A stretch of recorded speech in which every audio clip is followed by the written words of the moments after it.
né, amplia o jeito de olhar, né? Já vi ser feito uma vez, da próxima vez eu já começo a pensar nessa possibilidade e o leque vai ampliando, né? Bom, eu queria começar fazendo um comentário em relação a esse concurso da Polícia Civil, porque o edital e o conteúdo programático para mim é extremamente surpreendente, né? Porque eles abrem um concurso para nível de formação superior, mais abrangente, né? Eles não especificaram, né? Tanto que a gente aqui, numa amostragem pequena, temos pessoal da área de saúde, né? Pessoal contabilidade, né? Tem engenheiro. Eu já soube que tem médicos também se inscrevendo para esse concurso, né? Da área médica, né? Então, eles abrem, né? Com uma possibilidade de níveis de formação diferente, mas eles colocam um conteúdo extremamente específico no programa, né? Essa parte do programa de matemática de vocês é uma parte que não é ensinada no ensino, não é dada no ensino médio, só é dada no curso superior e na área de tecnologia, na área de exatas, de engenharia, né? Nas áreas afins, né? Com a área de tecnologia. E aí, consequentemente, eu fico assim, surpreso, né, deles quererem que uma pessoa que não tenha tido essa formação tenha que prestar concurso nessa área, né? Teria sido quer dizer, seria mais coerente que eles particularizassem, exigissem que fosse da área de formação específica, ou então colocar um conteúdo que fosse abrangente, que dependesse de uma formação geral, né? Inclusive, o que é mais surpreendente ainda é que eles colocam no programa de matemática conteúdos que nem mesmo no concurso de engenharia é cobrado, que é a parte de equações diferenciais.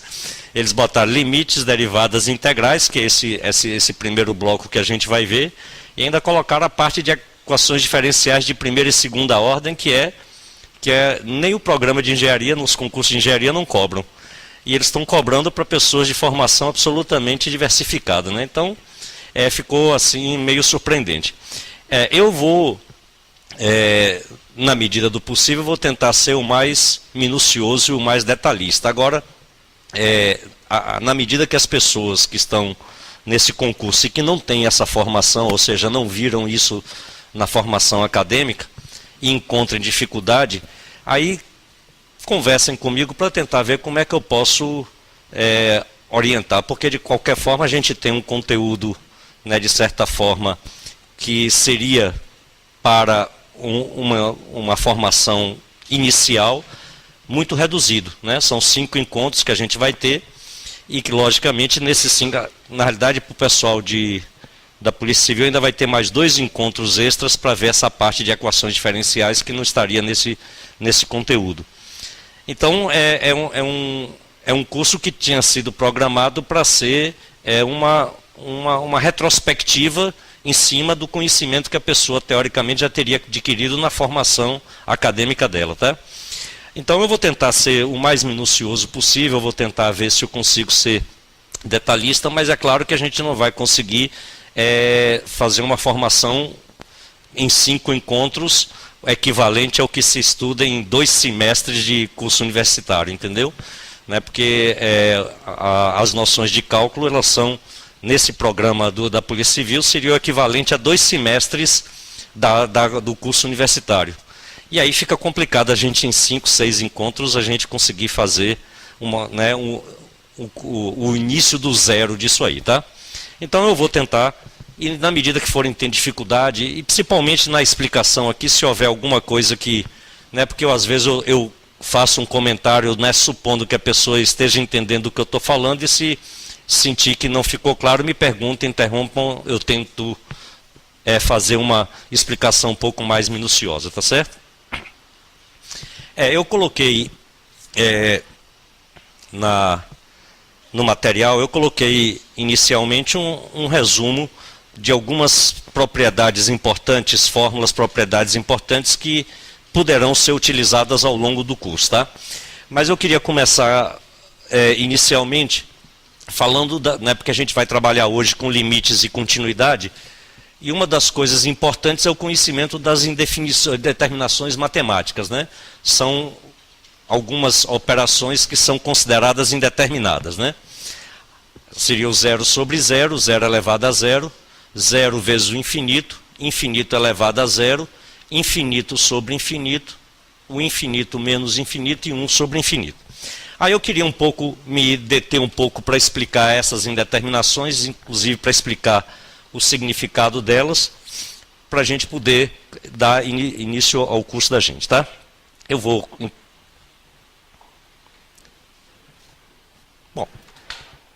fazer aqui, inicialmente aqui, só para poder considerar. O que a gente considera uma indeterminação, por exemplo, quando eu faço uma divisão 12 por 3, isso vai dar resultado 4, né? Uma operação bem simples.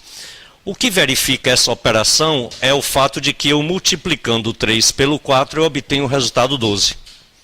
Né? Esse que é o conceito de divisão, que decorre, logicamente, da operação inversa da multiplicação.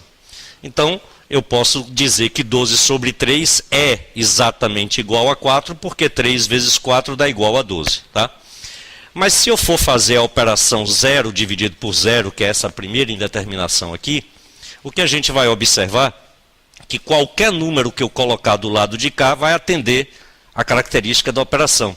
O que significa dizer que aqui existe um número, eu sei que existe um número que multiplicado pelo 0 daria 0, só que eu não consigo identificar que número é esse, porque poderia ser qualquer número que eu imaginasse. Né? Poderia ser 1, 10, 20, 100, 1000. Então, logicamente, isso aqui fica indefinido e a gente chama de indeterminado, tá claro? Observem que a indeterminação ela é uma operação que possui um resultado, a gente sabe que o resultado existe, mas eu não consigo identificar qual é esse resultado, tá? E aí a gente tem, então, essa indeterminação aqui. Todas as demais indeterminações, elas decorrem dessa primeira. Por exemplo, essa segunda indeterminação, o 0 elevado a 0. O expoente 0 em matemática, ele decorre da divisão de duas potências de mesma base e mesmo expoente. Quando eu divido potências de mesma base, eu tenho que conservar a base e subtrair os dois expoentes, 5 menos 5. E isso me dá o expoente 0. Então o expoente 0 ele surge na matemática exatamente a partir de divisão de potências que tenham mesma base e o mesmo expoente, que ao ser subtraído gera o 0. Está claro isso?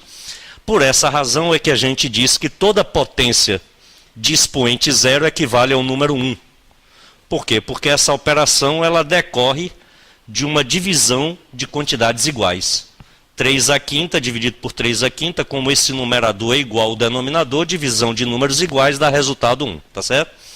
Só que se eu pego 0 elevado à quinta sobre 0 elevado à quinta, considerando a base 0, observe que essa operação aqui seria 0, 0, eu vou fazer o 5 menos 5, isso vai me dar 0 elevado a 0, que é exatamente essa segunda indeterminação. Só que aí agora observe, 0 elevado a 5, isso aqui seria 0, esse numerador, porque é o 0 multiplicado por ele 5 vezes. E aqui embaixo, logicamente, 0 elevado a 5 dá 0. Então essa divisão é uma divisão de 0 por 0. Então a potência 0 elevado a 0 decorre da divisão de 0 por 0. E, consequentemente, se 0 sobre 0 é indeterminado, 0 elevado a 0 também será. Está claro isso? Então, essa segunda indeterminação, na realidade, é uma equivalente da primeira. Tá? Aí eu queria agora introduzir um novo slide para a gente ver uma outra coisa aqui. Existe uma função y igual a 1 sobre x. Essa função y igual a 1 sobre x, ela tem uma representação gráfica assim.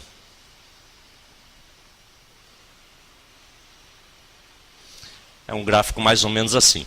Ou seja, a gente pode perceber aqui que à medida que o valor do x vai aumentando, o resultado, que é o y, vai diminuindo.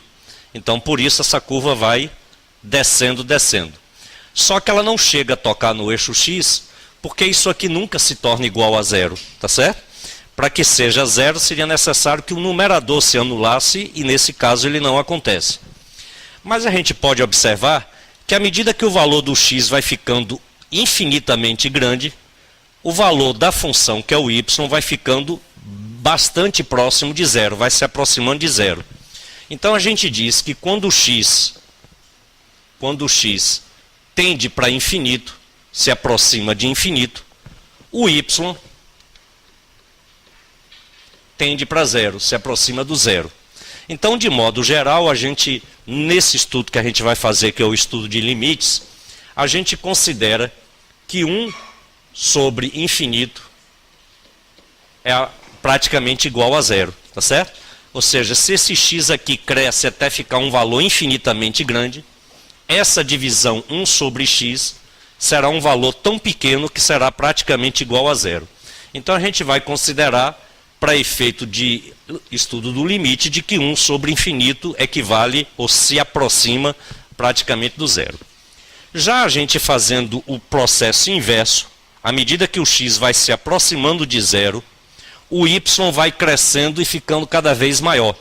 E ele vai chegando a um número infinitamente grande. Então a gente diz que quando o x tende para zero, o y tende para infinito, tá certo? O y vai ficando um número infinitamente grande. Daí a gente diz que 1 sobre zero é praticamente igual a infinito, tá certo? E a gente vai considerar, para efeito do cálculo de limites, que 1 sobre zero é igual a infinito. Então esses dois valores a gente vai usar e com frequência em alguns casos, em alguns momentos no estudo da gente. Então agora, retornando, a gente pode observar o seguinte: esse produto zero vezes infinito, considerando o que a gente acabou de falar, esse infinito ele pode ser considerado como 1 sobre zero, não é não? A gente não acabou de dizer que 1 sobre zero é infinito? Então isso aqui seria a mesma coisa que zero vezes 1 sobre zero. E observem que 0 vezes 1 sobre zero novamente recai no 0 sobre zero, consequentemente novamente indeterminado. Está claro isso? Então esse seria um outro caso de indeterminação. Tá certo? Muito bem. A mesma coisa aqui. A gente sabe que numa potência, quando você troca o sinal do expoente, você pode inverter a base e vice-versa. Então eu poderia inverter essa base, fazer 1 sobre infinito, desde que eu trocasse o sinal do expoente, né?